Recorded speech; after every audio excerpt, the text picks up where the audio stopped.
que é que fazem um jornalista, um economista e uma poeta neste podcast Um Pouco Mais de Azul? Bom, Fernando Alves vai contar-nos as inúmeras razões para termos escolhido a palavra número e talvez também conferir um pouco as contas do orçamento. O Francisco Louçã vai falar das escolhas de Trump e dos seus números de circo, do número do INEM e de outras numerologias. Bom, eu vou falar de outras contas, vou multiplicar imagens por poemas e palavras e dar conta de 2 livros, As Metamorfoses de Jorge de Sena e Por Onde Vais, Por Esse Tilho, com o Canto da Tuti Negra, de Duarte Belo e Fernando Alves.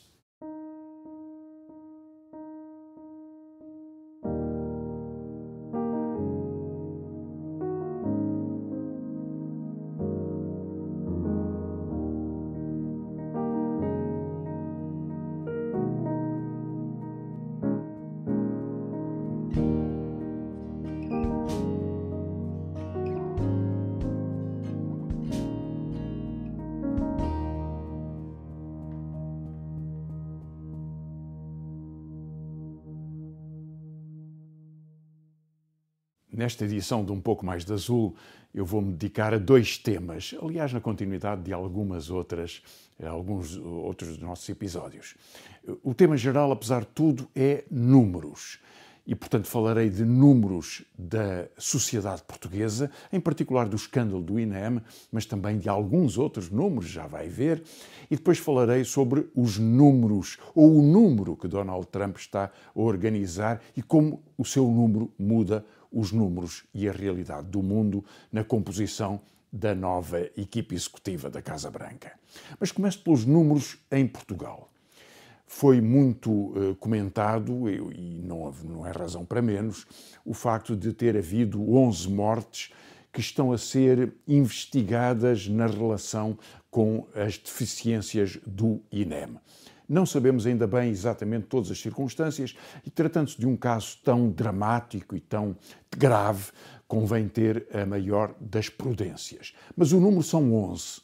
São 11 casos que estão a ser investigados e que decorreriam, segundo algumas interpretações, veremos o que é confirmado ou o que é desmentido, decorreriam da dificuldade de prestar o serviço na sequência de uma greve e, aliás, das dificuldades estruturais de funcionamento do INEM.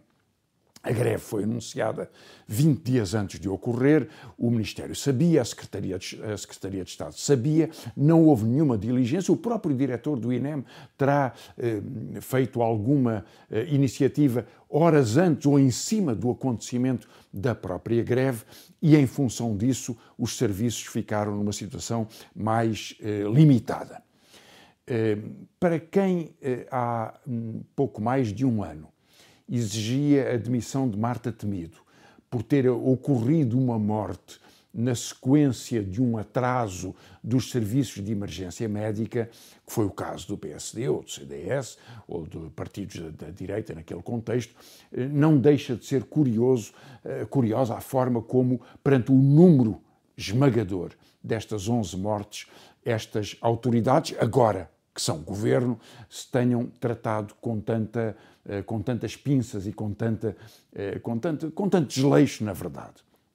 O INEM teve uma substituição de direção em julho, já quase não nos lembramos, mas o número é uma semana que durou o mandato do presidente então escolhido. Ao fim de uma semana ele verificou que não havia condições para exercer o seu mandato e, portanto, bateu com a porta.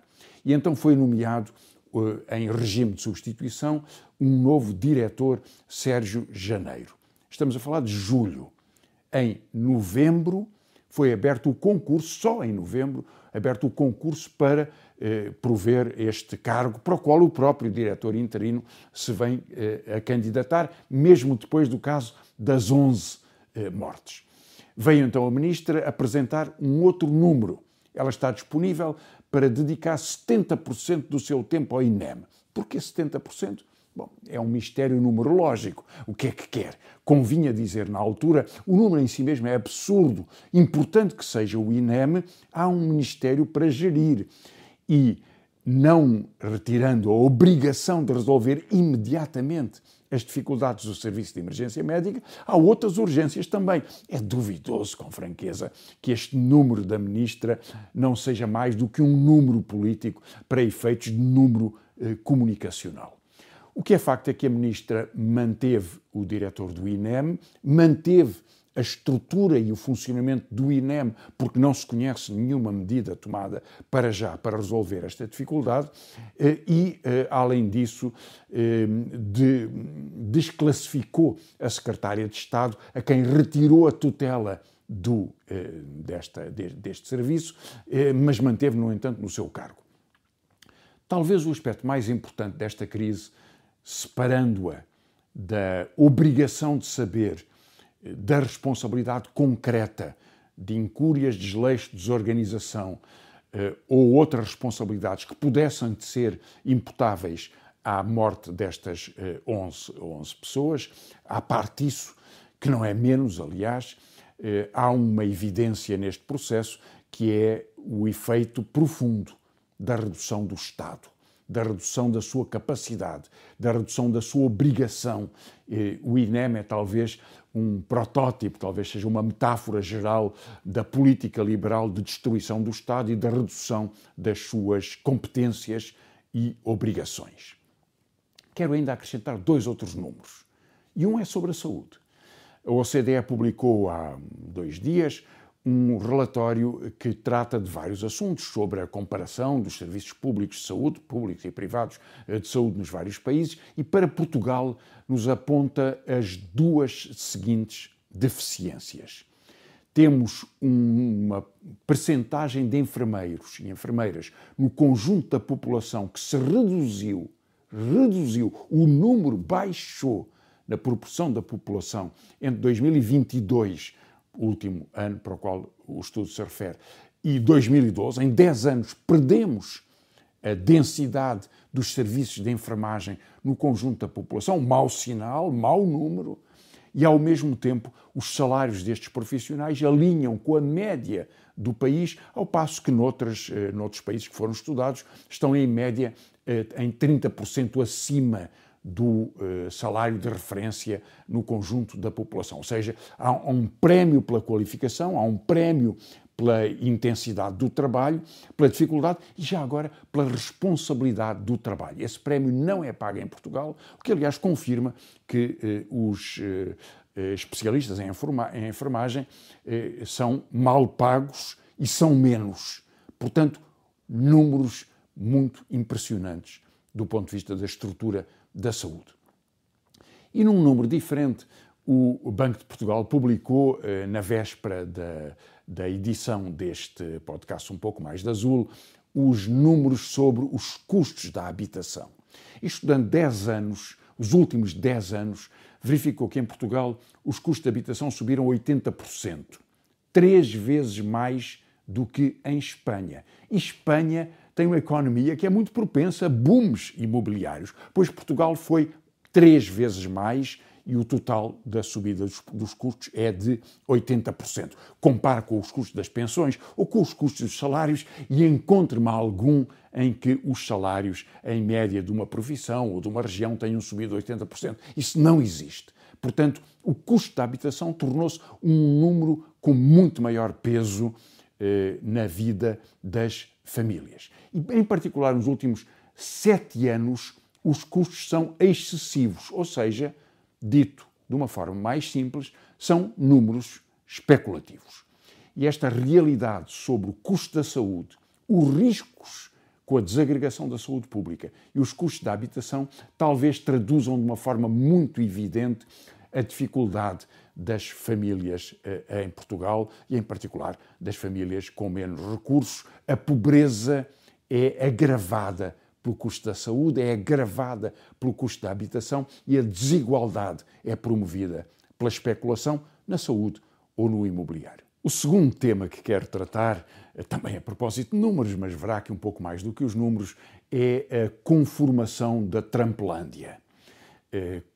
Trump só toma posse no princípio de janeiro, portanto estamos no final da época Biden, não evitou que Biden tomasse decisões tão controversas como incentivar as forças de Zelensky a dispararem sobre o território russo e, portanto, escalar de alguma forma aquele conflito que já dura há 1000 dias, portanto há quase 3 anos.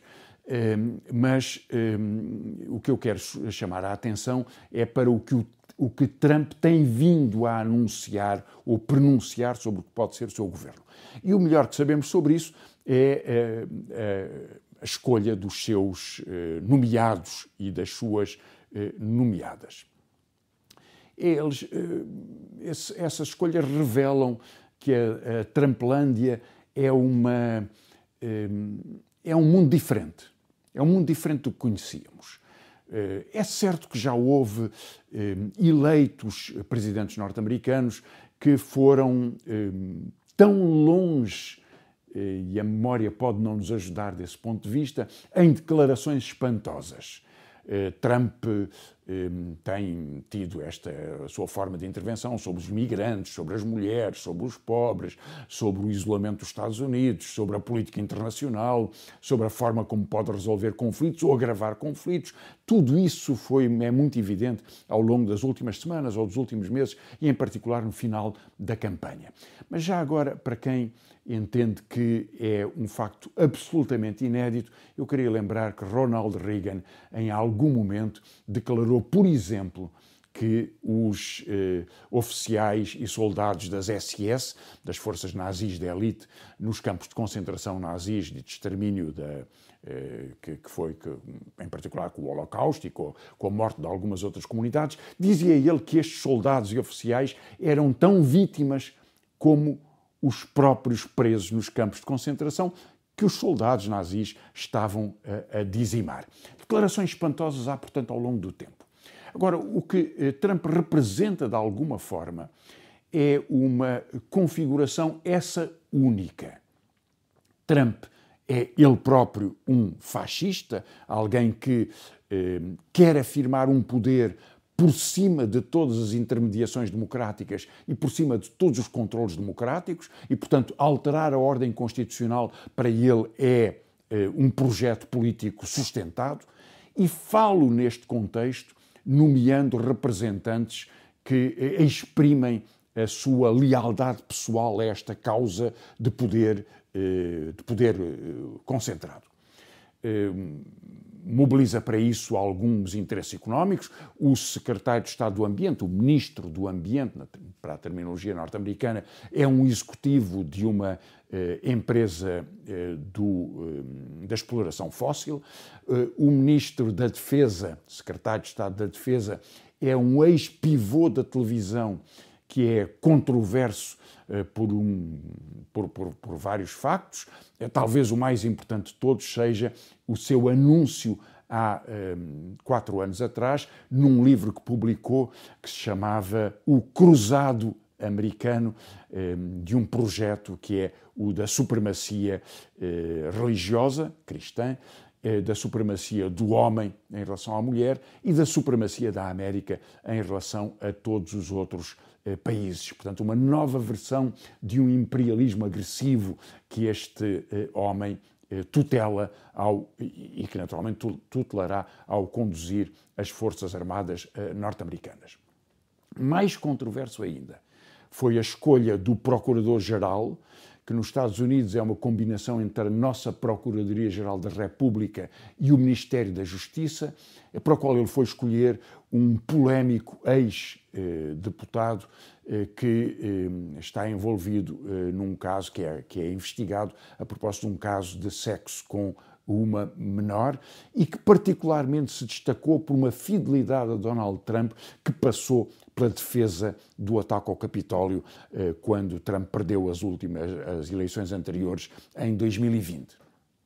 E ainda há uma outra escolha que não deixa de ser das mais preocupantes, que é a escolha de um ex-governador para embaixador em Israel. E este homem é controversamente conhecido por ter declarado que os colonatos são legais, contra a jurisprudência internacional, aliás, e contra a posição oficial até agora do seu próprio país e das Nações Unidas, já agora, e sobretudo que Israel tem direito à Judeia e à Samaria. A Judeia e a Samaria eram os dois reinos em que se dividiram as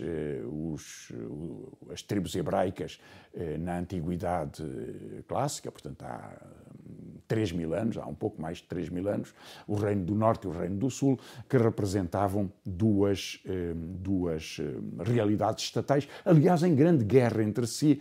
Bem se lembra, quem tiver lido a Bíblia hebraica, da forma como os samaritanos de Samaria são referidos nesses textos religiosos. Grande guerra entre eles, em todo caso, duas zonas de domínio geográfico das tribos hebraicas quando estavam a destroçar os habitantes anteriores e que, se hoje fossem a base para 3.000 anos depois as fronteiras de um Estado, abrangeriam não só Israel, implicariam a anexação da Cisjordânia e de Gaza, mas também de alguns territórios dos países à sua volta. Pois é um defensor destas fronteiras que foi escolhido para embaixador dos Estados Unidos em Israel, o que só anuncia que, a par da simpatia de Donald Trump por Putin, a sua proximidade com Netanyahu exprime a possibilidade da extensão desta guerra sem limites.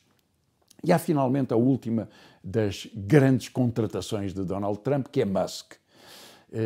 Musk tem vindo a mostrar uma presença, ele não será um membro escrutinado do gabinete, ele tem uma função à parte da nomeação dos ministérios, digamos assim, das secretarias, no caso da nomenclatura norte-americana, mas tem um poder muito grande, cujas fronteiras, aliás, são tão vastas que não são conhecidas. Não se sabe exatamente qual é o seu mandato, aparentemente é intervir em todas as áreas do funcionamento do governo dos Estados Unidos e ele vai aparecendo, entretanto, como uma espécie de braço direito, uma espécie de número 1 do séquito permanente de Donald Trump e vai exprimindo as suas posições, vai tomando iniciativas diplomáticas, o que é uma coisa bizarra, e vai anunciando as suas posições.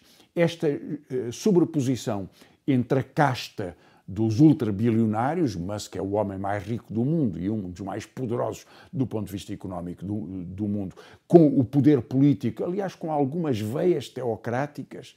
Será que lhe escapou o facto de o Mississippi, um estado de governação republicana, ter decidido que em todas as aulas, todos os dias, no princípio de cada dia de aulas, para ser mais exato, se teria que ler a todas as crianças os 10 mandamentos, todos os dias, à segunda, à terça, à quarta, à quinta e à sexta, teriam elas que ouvir os 10 mandamentos, decisão que só foi suspensa por um tribunal e veremos qual vai ser a conclusão final. Esta ideia da casta da riqueza, do poder teocrático e do poder absoluto de um mandante que é o presidente Trump, é o que configura esta estrutura do poder político. A este respeito, queria ainda acrescentar um último tópico, que é como é que nos Estados Unidos está a discutir a vitória de Trump e a derrota de Kamala Harris. E, na verdade, como é que esse debate se repercute também na Europa. E creio que essa repercussão e a estrutura desse debate se organiza em torno de 2 temas. Um tema que é atribuir ao Partido Democrata a perda das classes trabalhadoras, opinião de Bernie Sanders, e por isso a razão da sua derrota. E, em segundo lugar, uma discussão sobre qual deve ser uma estratégia popular para ganhar eleições contra o ascenso da extrema-direita. Repare que o primeiro é uma entorse histórica. Percebo que Bernie Sanders acuse a direção do Partido Democrata, de que aliás não faz parte, mas em cujo grupo de representação parlamentar se inseriu no Senado desde sempre, que os acuse de se terem desinteressado das classes trabalhadoras e das classes populares. faz parte da sua lógica de argumentação e do seu combate político, que tem sido importante no contexto dos Estados Unidos. Mas há, evidentemente, uma incongruência histórica. O Partido Democrata não é o partido das classes trabalhadoras. Num país dividido numa bipolaridade política entre dois partidos, em que cada um tem cerca de metade da população, é evidente que tanto os republicanos como os democratas têm votos massivos de dezenas de milhões das pessoas das classes trabalhadoras, um como o outro. O que houve nestas eleições foi uma pequena oscilação em que uma metade cresceu um pouco e outra caiu um pouco. Kamala Harris tem menos votos do que Biden, quando conseguiu derrotar Donald Trump. E essa deslocação é em setores populares de migrantes latinos, em alguns setores populares de afrodescendentes e em alguns setores populares da classe trabalhadora branca. Mas a configuração dos grandes corpos eleitorais mantém-se no seu essencial. Agora, atribuir ao mesmo tempo ao Partido Democrata uma perda de representação neste contexto parece-me razoavelmente absurdo, porque designaria uma espécie de história de representação dos trabalhadores pelos democratas que é absolutamente falsa. O Partido Democrata foi um partido dividido entre os industriais do Norte e os proprietários esclavagistas do Sul na metade do século XIX. Quando Lincoln ganha as eleições é porque há uma divisão no Partido Democrata entre estas duas forças e os democratas do Sul são esclavagistas que conduzem a guerra civil para impedir a libertação dos escravos e para disputar a hegemonia da economia norte-americana entre as duas principais componentes da oligarquia de então. Portanto, o Partido Democrata tinha uma forte base entre os setores mais reacionários da política norte-americana durante a Guerra Civil da década de 1860. 70 anos depois, na década de 30, quando um presidente democrata, Roosevelt, ganha as eleições, aliás, com a maior supermaioria de sempre no Senado, na Câmara dos Representantes, a maior vantagem eleitoral de sempre na eleição do presidente, Roosevelt, com todo esse poder, não conseguiu impor a aprovação de uma lei contra os linchamentos de negros no Sul, porque os senadores democratas sulistas o impediram de aprovar essa lei. Portanto, 70 anos depois, esta presença ainda existia. É claro, quando chegamos à década de 1960 e 1970, o movimento dos direitos civis desloca esta estrutura política e os democratas perdem o Sul e concentram-se numa população mais representada por sindicatos e por outras formas de organização popular e são um grande partido dessa parte do povo que, na confrontação bipartidária com os republicanos, se exprime em algumas eleições, com algumas vitórias, a vitória de Kennedy, a vitória de Johnson, mais tarde invertido, aliás, pela vitória de Nixon, dos republicanos, com Nixon, com Reagan, enfim, e nesta alternância de poder foram representando esta estrutura política.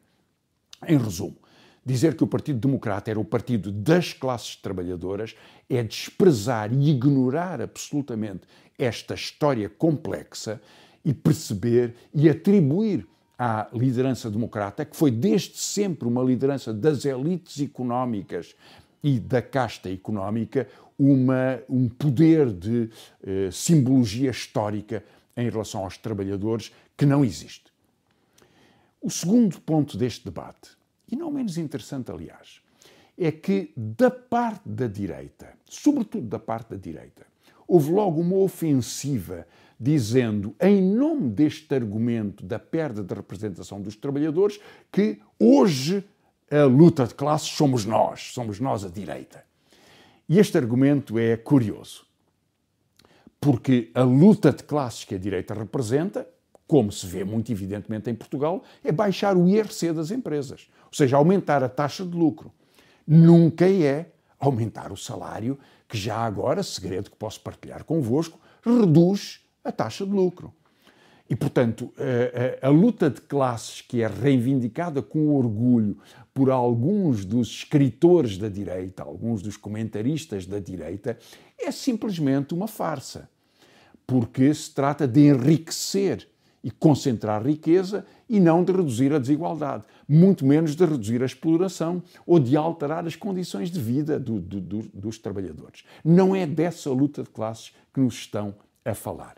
No entanto, o que pedem à esquerda é que abdique da capacidade de polarizar, de representar, de mobilizar todos os setores que do trabalho a outras formas de exploração e de opressão são vítimas na sociedade capitalista. E em particular, muito em particular, o que estes setores estão a pedir à esquerda é que abandone a grande maioria da população, que são as mulheres. E que abandone os direitos das mulheres. A luta pelo direito ao aborto não resultou eleitoralmente, dizem-nos.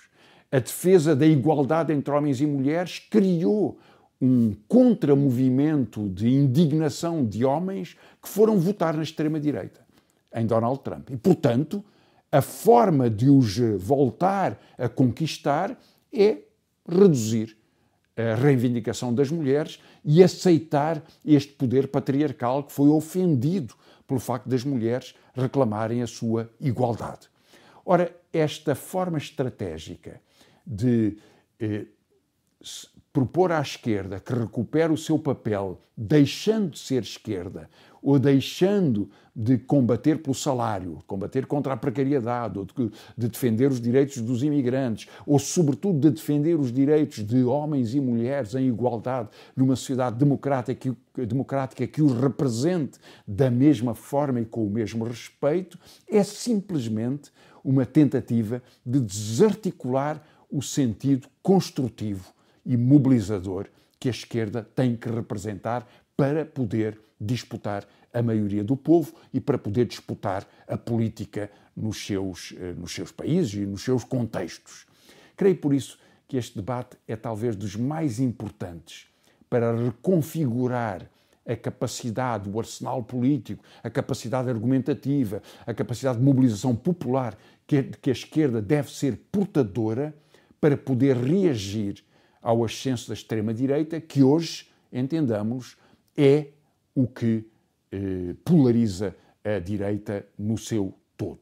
E se a direita é cada vez mais a extrema-direita, talvez a esquerda tenha que compreender, tenha que encontrar as formas, tenha que aprender consigo própria para ser fiel à sua tradição, à sua origem e à sua ambição de representar o povo pelos seus direitos e pela sua vida. Olá, no podcast de hoje, eu, o Francisco Louçã e o Fernando Alves deitamos contas à vida.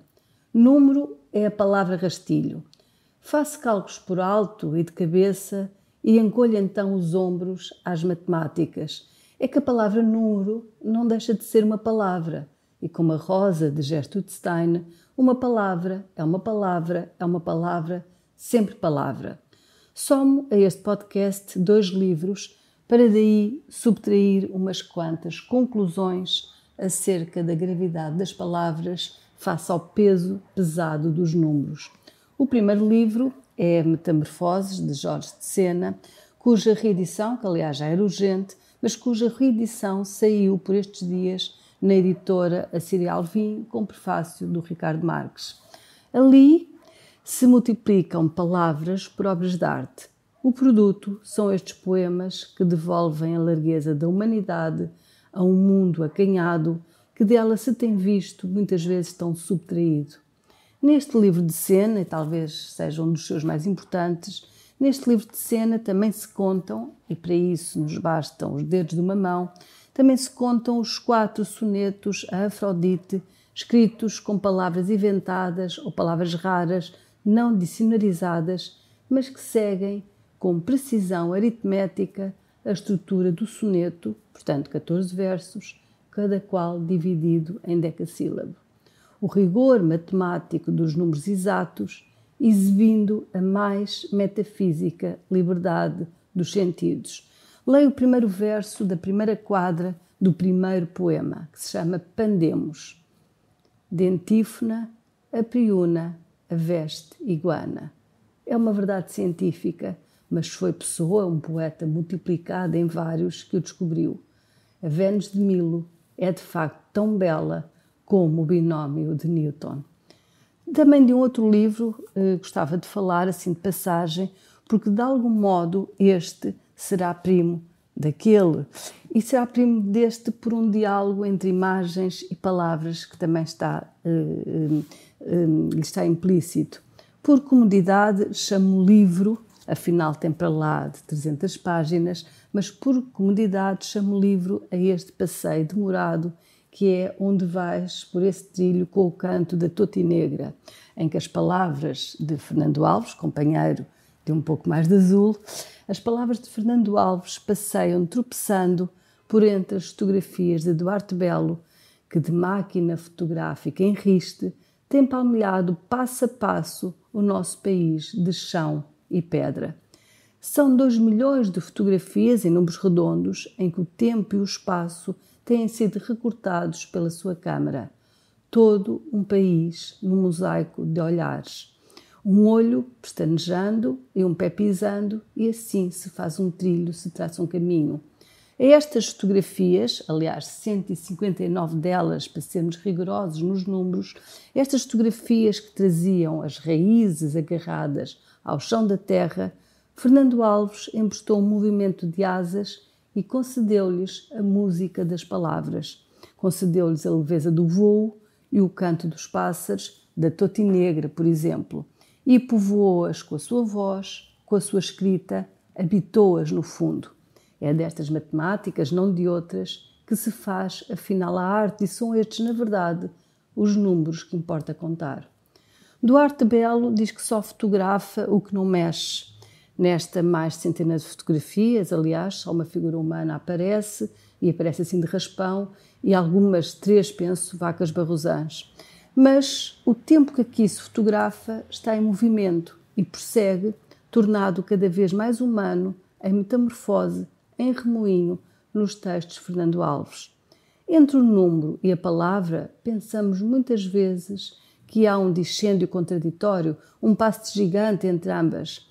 Os números estariam para cada margem da objetividade concreta, sem veleidade e sem caprichos, e na margem de lá, em passando o rio do pensamento, as palavras recostam-se ao artifício, sempre prontas a serem aquilo que não são, oferecendo-se camufladas à metáfora ou a outras metamorfoses. É que se no princípio era o verbo, note-se que também do verbo nasceram os números. Número é, aliás, palavra que foi correndo ao arrepio do seu próprio sentido. Antes de ser latino, número já seria um termo grego e antes disso indo-europeu e significava, imagine-se, repartir e distribuir, significado tão ao avesso de quem hoje domina os números com que se conta a vida. E se chama Nemesis à parte da tragédia que corresponde à vingança divina, é porque a essa deusa cabia distribuir por cada qual o que teria a ver face à vida que levara.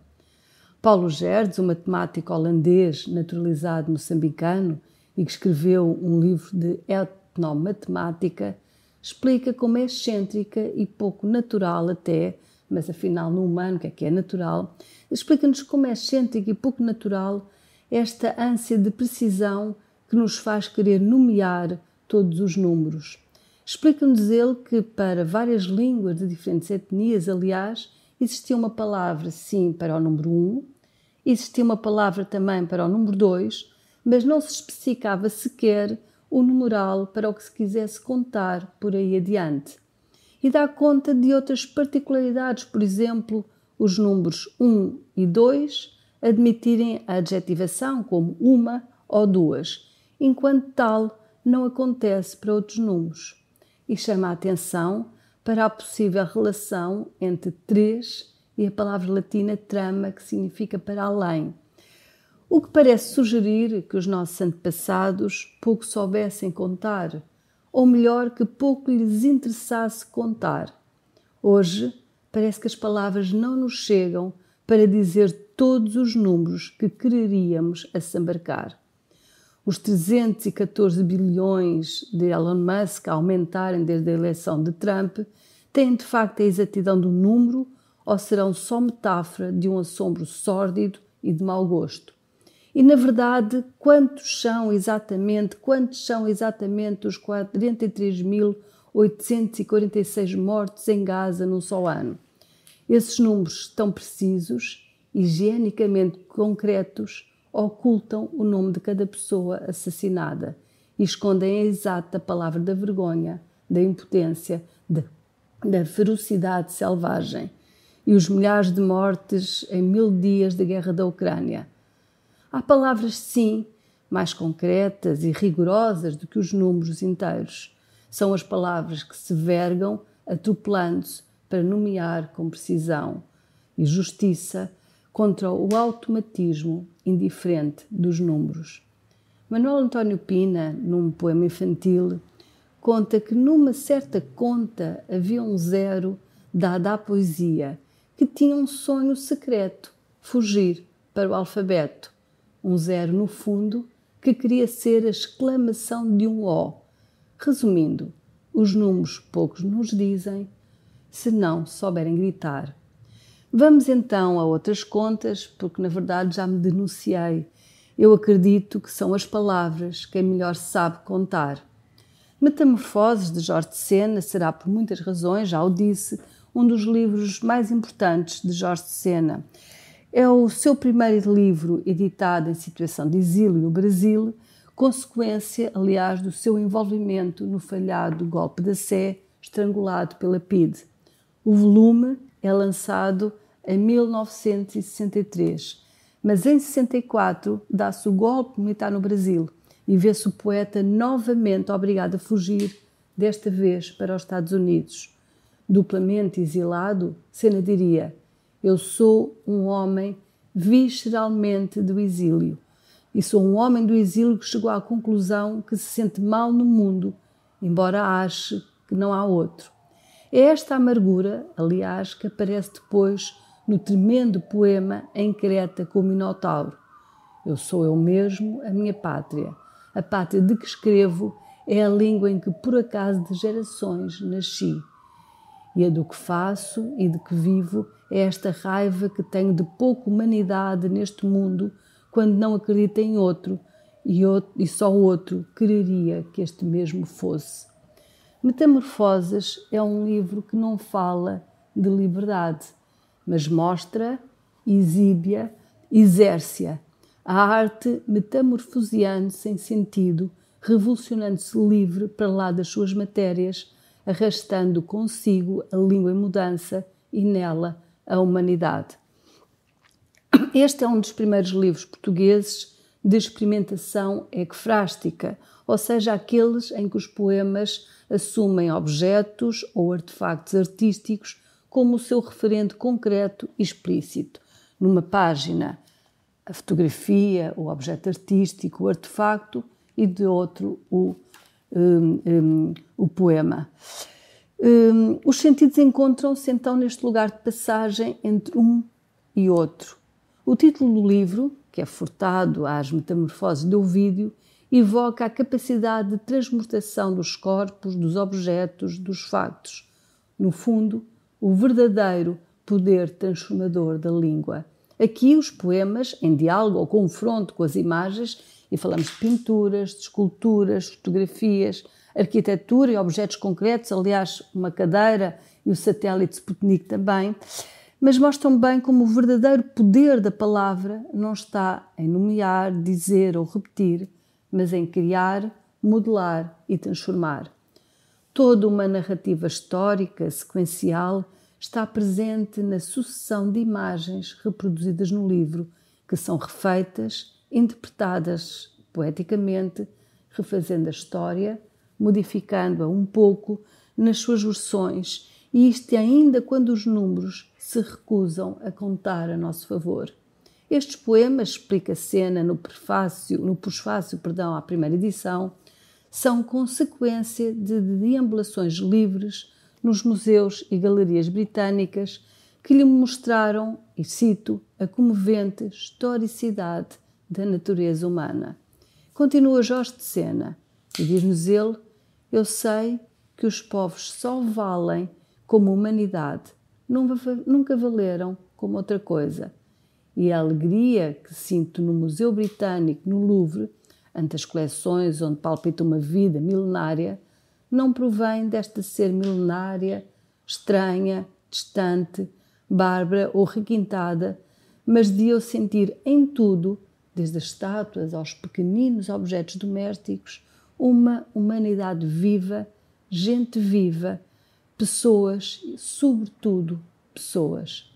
A pintura 3 de maio de 1808, em Madrid, de Goya, mais conhecida como Fuzilamento de Goya, que acompanha o poema paradigmático Carta aos Meus Filhos, ou a imagem de Camões, de Bruno Giorgi, a par do poema Camões dirige-se aos seus contemporâneos, ou mesmo a geometria poética que acompanha uma fotografia da nave do Mosteiro de Alcobaça, são sim uma reflexão sobre a história. Melhor, são história fazendo sobre a história exata das pessoas e das palavras, subtraindo-se à inexatidão dos números e das contas e das datas certas. Diz-nos ainda Jorge de Sena, nesse mesmo pós-fácio: e se não for a poesia olhando a história, nenhuma vida em verdade reconheceríamos, nem a nossa própria. Por isso o poema Carta de Sena aos Filhos é ainda hoje a carta para todos os filhos, aquela que, feitas as contas, resgata a humanidade, um broto que seja em cada palavra. No final do prefácio a Metamorfoses, Ricardo Marques, que é responsável por esta reedição, diz que Sena realizaria com este livro a verdadeira metamorfose, a de manter-se vivo um poeta por meio da sua poesia. Acrescento eu que, mais do que isso, Sena cumpre aqui a verdadeira metamorfose, a capacidade de tocar o mundo com a arte, com a palavra, com a poesia e transformá-lo de novo em humanidade, transformando o zero da rispidez vazia do mundo na exclamação aconchegada de um ó, tal como Sena transforma a cabecinha romana das ruínas de Ossóbona, que também está aqui presente, transforma a cabecinha romana das ruínas de Ossónoba em palavras que devolvem o mundo ao humano. O vasto império, e cito o poema, o vasto império que os deuses todos tornou seus, não tinham rosto para os deuses, e os humanos, para que os deuses fossem, emprestavam o próprio rosto que perdiam. Esta cabeça evanescente resistiu, nem deusa, nem mulher, apenas ciência de que nada nos livra de nós mesmos. Repito o verso, esta ciência de que nada nos livra de nós mesmos, assim como nada nos salva desta porra triste, mesmo que se descubra, no entulho e nos escombros das palavras, um modo de não desesperar da humanidade, desde que por aí se descubra uma forma tímida de ainda se ser humano e solitário acompanhadamente. Com isto, nem tanto com a rispidez agreste dos números, é que nós devíamos todos aprender a contar. Obrigada. Haverá inumeráveis razões para termos escolhido, nesta edição do podcast Um Pouco Mais de Azul, a palavra número. Na verdade, não me ocorre nenhuma. Haverá, digamos, N razões. Ora, N é o número que perdeu o húmero? Não creio que seja, até porque N representa um conjunto de números inteiros. Sem o húmero não podemos dar o braço a torcer, não podemos emendar a mão, não podemos refazer as contas. O corpo humano tem 206 ossos, se estiver inteiro, e o ouvido médio tem 6, se bem escutei. São números duros de roer.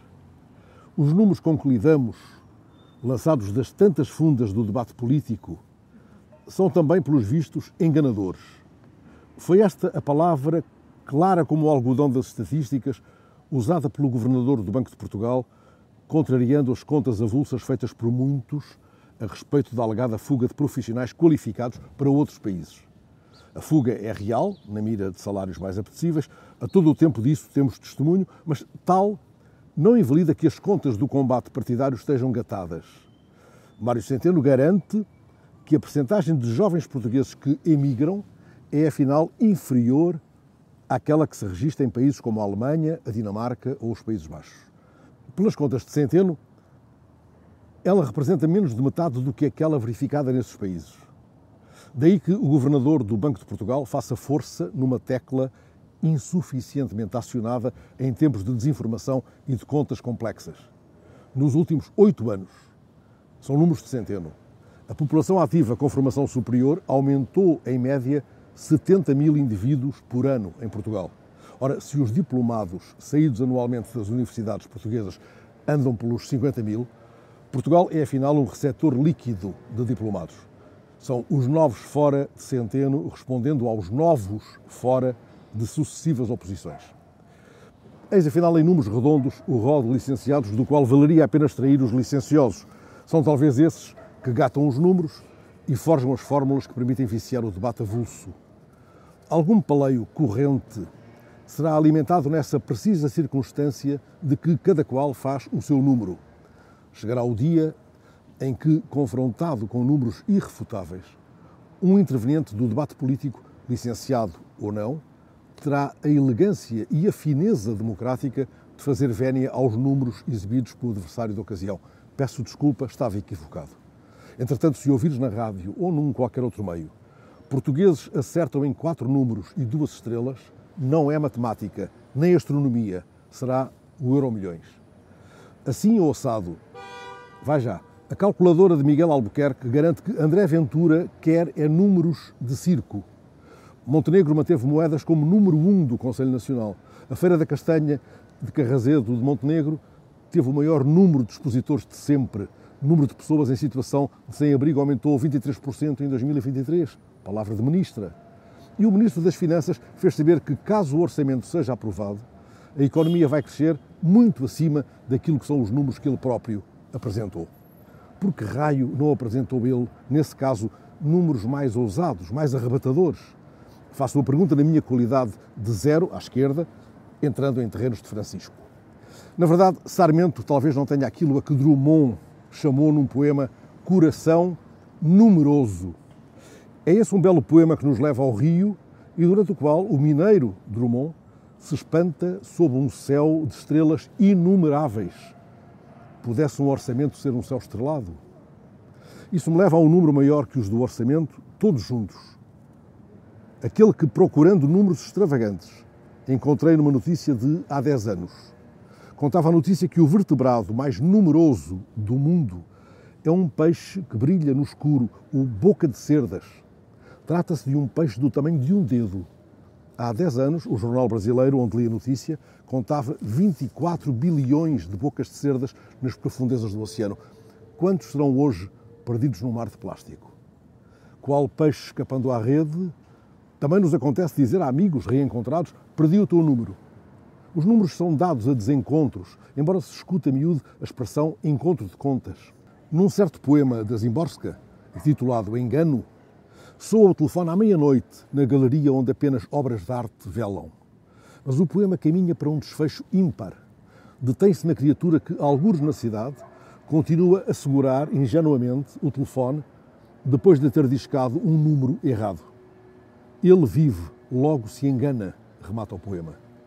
Andamos todos a contar pelos dedos, nossos e alheios, e por isso nos escapa, tantas vezes, a triste história do zero poeta, contada pelo genial Manuel António Pina no pequeno livro de Desmatemática. Era um zero dado à poesia, que tinha um sonho secreto, fugir para o alfabeto. Um zero com alma de letra, que sonhava ser um O. Folheamos os jornais, tantos números de histórias mal contadas, tantas contas tão mal amanhadas que, ao escutá-las, nos resta encolher os ombros e responder: muito me contas.